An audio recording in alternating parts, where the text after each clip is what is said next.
Hello everyone.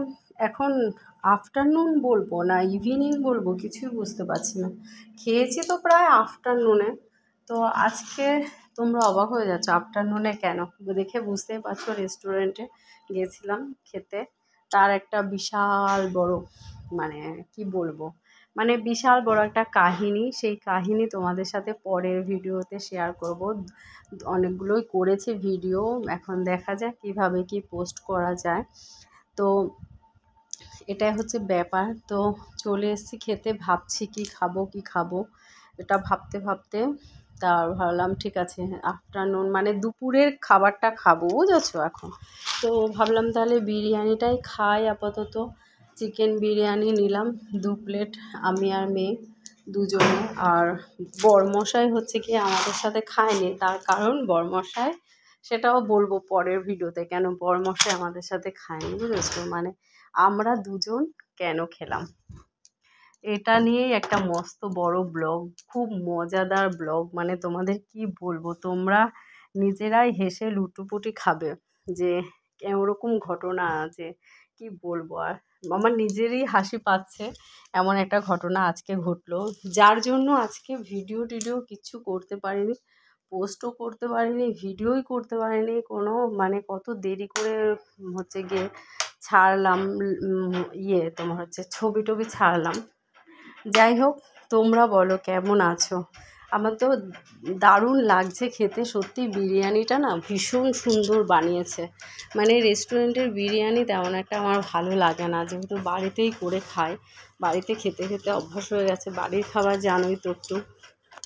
তো সেটাই, আর ক্যামেরাটা একটুখানি দূরে রাখা হয়ে গেছে, উল্টোভাবে সেট করা হয়ে গেছে। আর জানো ভিডিও করাটা কতটা ডিফিকাল্ট, সব লোকজন তাকিয়ে থাকে জানো তো, ভীষণই অসুবিধা হয়। তবুও মানে করলাম যে একটু করি আজকে, নাহলে কি ভিডিও পোস্ট করব। আবার সন্ধেবেলায় মেয়ের পড়া আছে, পড়তে দিয়ে আসতে হবে, টাইম পাবো না। তারপরে আমার সেলাই, জানোই আমি সেলাই করি, প্রচুর কাজ রয়েছে। আজকে একটু ব্যাংকে গেলাম, কাজ হলো না। জানো তো কী হয়েছে আজকে ব্যাংকে গিয়ে, সেটাও একটা মজাদার ঘটনা।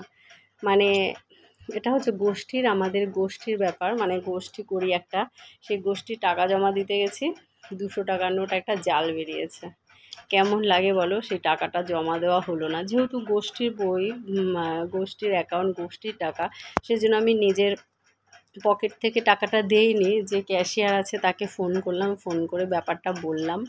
তারপরে অবশ্য আবার যে দিয়েছে টাকা, ওর কাছে টাকাগুলো জমা দেয়, এবার ও জানে কে টাকা দিয়েছে, আমি তো সেটা জানি না। এবার ও হচ্ছে কি, ওকে সেই কারণে ফোন করে বললাম। তারপরে ও হচ্ছে তাকে যে দিয়েছে তাকে ফোন করে বলবে, হয়তো আবার নেক্সট দিন আসতে হবে। মানে একটা কাজ দুবারে করতে হবে। মানে কেমন, মানে সব দিক থেকে তোমাদের লেগ পিসটা দেখাচ্ছি, দেখো লেগ পিসটা কতটা বড়। মাংসটা হাত দিয়েই খাচ্ছি, কেন বলো তো, এখানে কোনো লোকজন নেই, সেই জন্য আমি আর আমার মেয়ে আর দুজন আছে, তারা আমাদের দিকে পেছন ঘুরে বসেছে, অনেকটা দূরে, তারা আগেই বসেছে একদম ফার্স্ট টেবিলে। সেই কারণে কোনো অসুবিধা হচ্ছে না, বেশ একটু হাত দিয়ে চামচ দিয়ে যেভাবেই পাচ্ছি খেয়ে নিচ্ছি। আর আমি কিভাবে খাবো সেটা আমার ব্যক্তিগত ব্যাপার না, অন্য কেউ কি বলবে, অন্য কেউ কি ভাববে, সেটাই বা কেন শুনবো আমি। তো বিরিয়ানিটা চামচ দিয়েই খাচ্ছি, আর লেগ পিসটা একটুখানি হাত দিয়ে খেলাম। লেগ পিস খেতে বেশ দারুণ লাগে। লেগ পিস তবুও চামচ দিয়ে খাওয়া যায়, কেটে কেটে, কাঁটা চামচ দিয়ে হোক, স্পুন দিয়ে হোক, কোনো রকমের কেটে খাওয়া যায়। কিন্তু যখন হাড্ডিওয়ালা মাংসগুলো দেয়, ওগুলো খেতে খুব মুশকিল হয়, দুটো কাঁটা চামচ লাগে। যাই হোক, আজকের মতো ভিডিওটা এখানেই শেষ করছি, টাটা।